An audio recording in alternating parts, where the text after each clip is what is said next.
Weekend recaps, record fastest intro, top 4 leagues. You know the drill, let's go. For the second week in a row, Bayern were held to a draw, and at least these drop points are coming against top opposition this time, right? Last weekend it was against Leverkusen, and this weekend Baumann was incredible in goal for Hoffenheim to deny Bayern of the 3 points, and at the other end, Baumgartner got the opener only for Lewandowski to draw level in first half stoppage time. Goal check, Lewandowski is on 29 goals from 26 Bundesliga appearances. Remember, last season he hit 41 in 29 matches, so with 8 matches to go, he would need to score 12 to equal that. Who's brave enough to bet against the man? Stuttgart got another positive result as they aimed to bust out of the relegation places.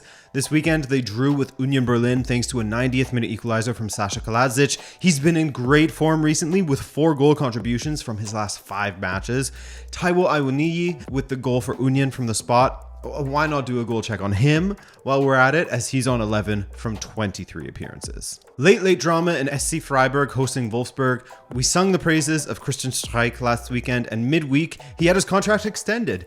That was all me. He can thank me later. I'll take full credit for that and a piece of his raise as well. But anyway, they took a 2-0 lead via Vincenzo Grifo, only for Wolfsburg to fight back in the second half quite heroically. Max Kruse pulled the first goal back in the 52nd minute, and then late on in the 84th, the game got that jolt of electricity it needed when Maximilian Arnold smashed in the equalizer from an absolutely calamitous play where Freiburg just could not find a way to clear the ball. But that set it up for Schlotterbeck to score a fantastic goal as Pedersen chested the ball down to the center back and he volleyed it in with a strike that any top striker would be envious of.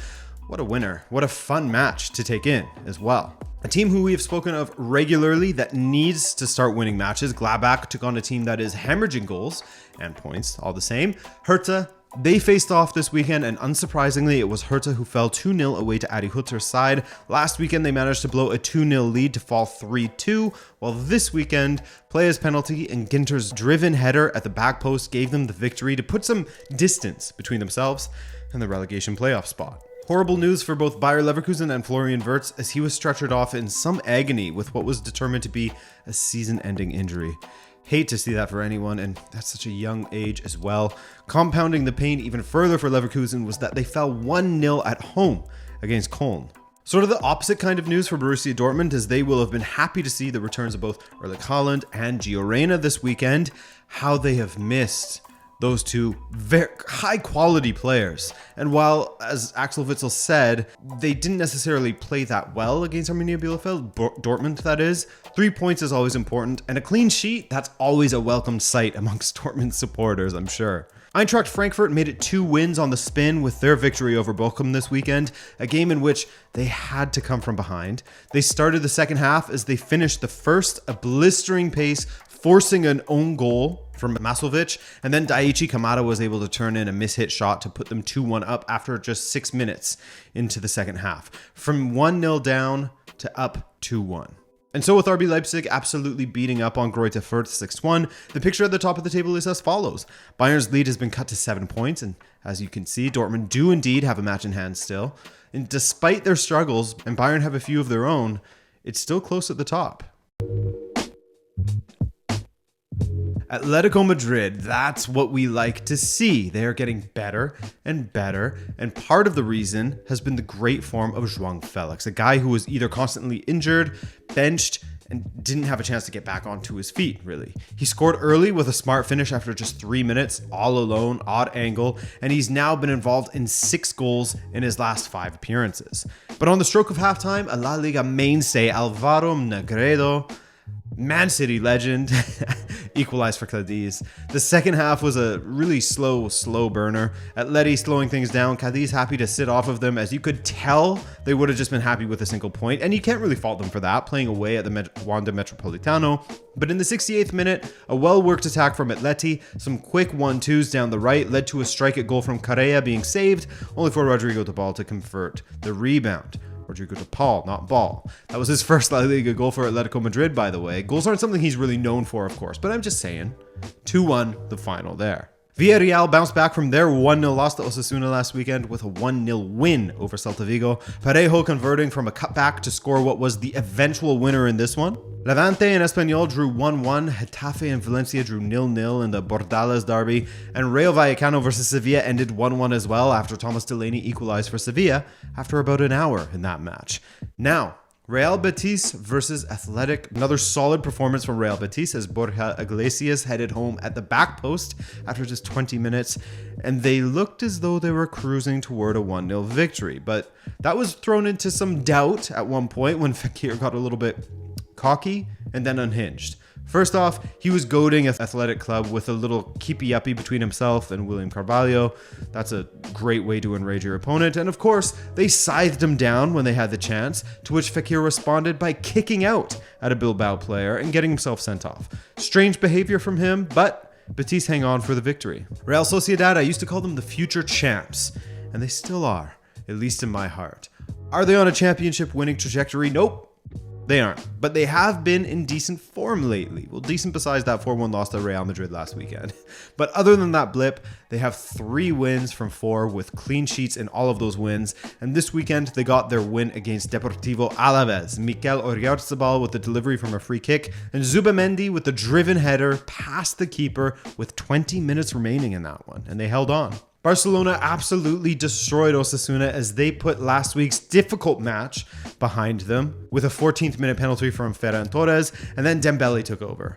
1 assist to Ferran for his brace, then another assist to Aubameyang. Barca were looking good out there, fast, smart attackers, a competent manager. It's all coming together for them. Even Ricky Puig got in on the fun. I mean, Memphis was attempting scorpion kicks toward the end. They were wiling out, and rightfully so. A great performance. Why not put on a little show for the Camp Nou at the same time, right? Big 4-0 win for them, as you can see here as we go over the scores and standings. Real are in first by 7 points as things stand, but they play against Mallorca today and could make the most of that Sevilla draw. Barca, they're in third ahead of Atletico at the moment, given their great run, but it's going to be a fun race amongst that top 4, isn't it? It could go in any direction, really.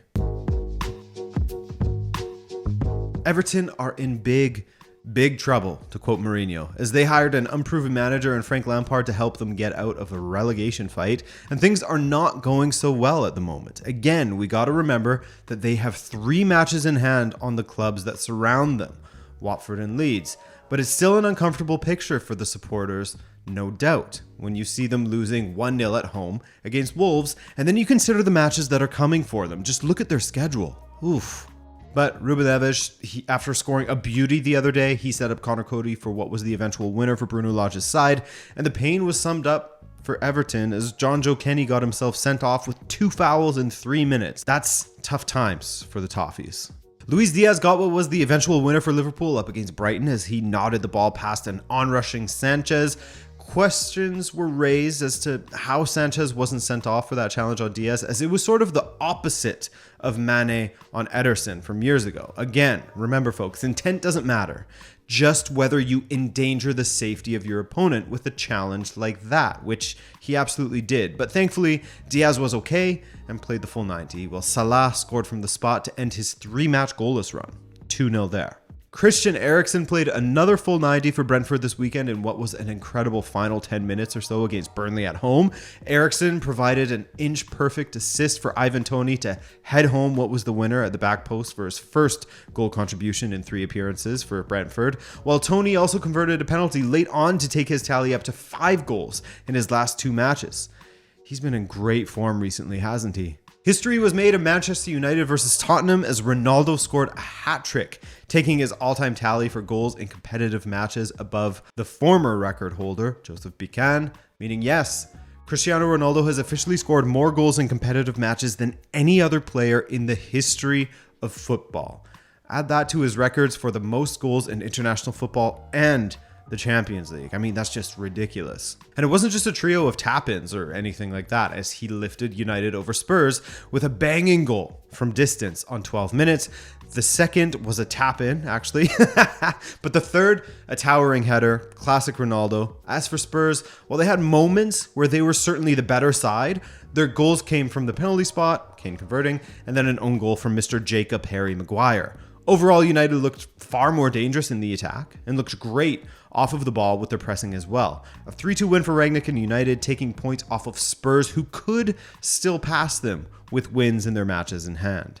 In Chelsea versus Newcastle, the elbow from Havertz on Burn could be argued as endangering the safety of your opponent and is sending off, therefore. And remember the magic words, again, intent has nothing to do with it, just the outcome. And of course, the more puzzling one was Chalobah hauling down his man in the box and nothing given. I think it's fair to say that Chelsea certainly got away with it, at least on a couple of occasions against Newcastle.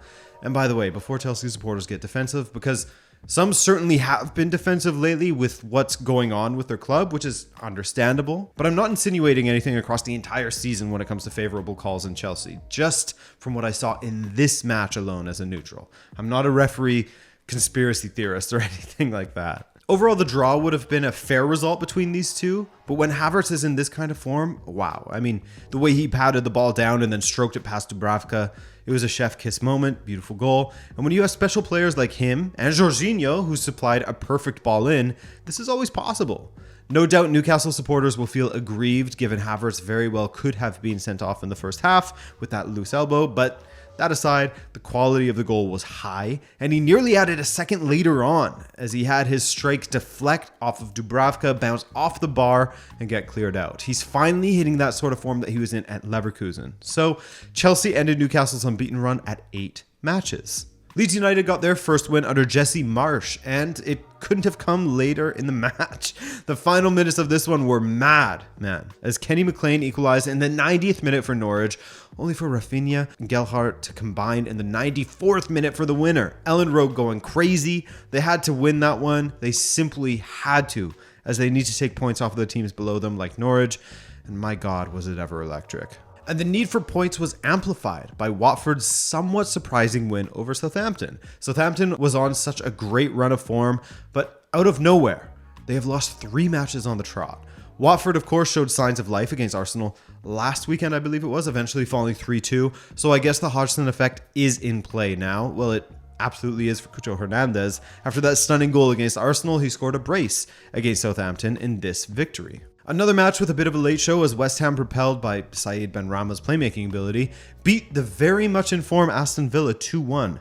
Andriy Yarmolenko scored a lovely goal and shared a lovely moment with his teammates as emotion overcame him during his celebration. How could it not, as his country has been absolutely leveled by Russian shelling recently. Pablo Fornals later finished off a squared ball from Benrahma, and while a late goal from Jacob Ramsey made it interesting in this match, West Ham held on to ensure they are within touching distance of Manchester United still.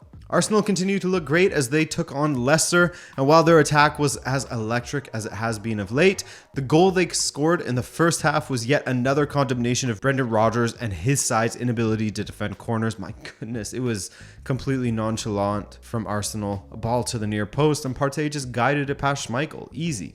Arsenal looked really good in the attack once more, and late on, a handball from Soyuncu led to a penalty to Arsenal. They had missed their previous 3 penalties at the Emirates, but Lacazette hit a beauty into the top corner. 2-0 Arsenal. And let's give some love to Odegaard once again. Poetry while he's on the ball. Fantastic pressing off of it. He's delivering on that promise from such a young age. And I do sometimes wonder whether Real will regret letting him go, or at least if they'll utilize that, that first refusal option that they have within that contract. And so following this weekend's action, Liverpool are 3 points behind City, while Arsenal are in the top 4 as we look at the scores and standings. Man, it's annoying to see how few matches Arsenal have played, but hey, they're looking good all the same, both on the pitch and in the standings.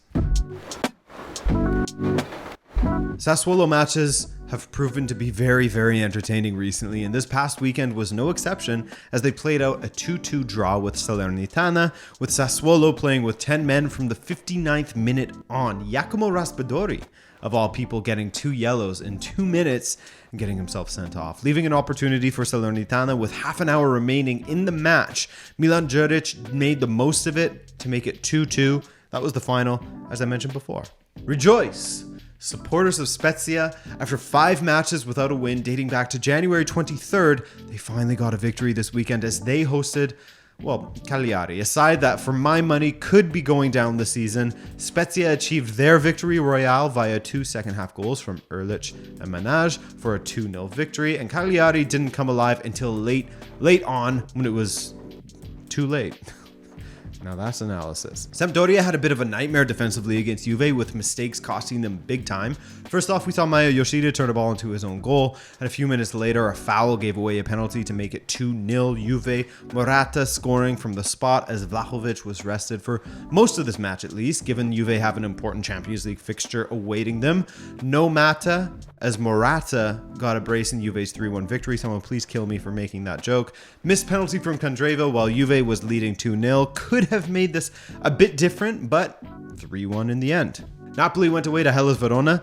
Tough-ish place to visit for the most part, and with a brace from Victor Osimhen, they picked up a very, very important 3 points as they looked to put pressure on those around them in the title race once again, or at least on Inter, who were playing later in the day.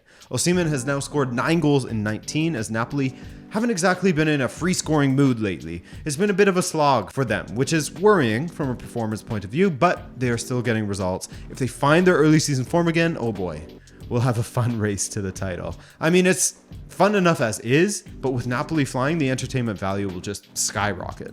One of their title rivals, AC Milan, overcame Empoli thanks to a goal from Pierre Kalulu. Kalulu really is capturing the hearts of many AC Milan supporters and receiving plenty of well-deserved admiration from the rest of us, as his performances have been top. His goal, rarity for him, obviously, came as a result of Giroud's free kick getting blocked by the wall, and the French defender hit a perfectly placed strike low to the right of the keeper, which was the winner. 1-0 AC Milan, and by the way, Empoli, I mean, shout out to them and their manager Andrea Zoli. They've been a very difficult proposition for plenty of clubs this season in Serie A.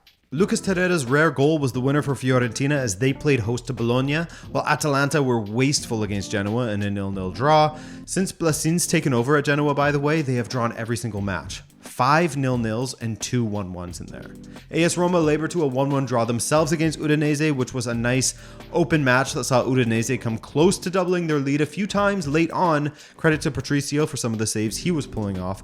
But a handball late on gave Pellegrini the opportunity to equalize from the spot in the 94th minute. Another late penalty for Roma. Torino really should have beaten Inter, an Inter side without arguably their most important player in Marcelo Brozovic, and they were oh so close to doing so. After AC Milan loanee Pobega set up Bremer, after just 12 minutes, it was Pobega himself, as well as Bracalo, who spurned fantastic chances to put the match away. Inter were stretched and blowing opportunities themselves. Dzeko, the most egregious of them all, with 2 of his misses that forced Inzaghi to his knees, and Torino were looking dangerous on the counter. But, as we all know, a chance missed is a chance handed to your opponents, and Dzeko set up Sanchez for the finish, 1-1 the final, and a wasted opportunity for Torino, while Inter keep themselves in the fight. But AC Milan are top, even if Inter win their match in hand now. And would you look at Juve? With all of Atalanta's drop points lately, they're comfortably in 4th. Well, comfort is relative.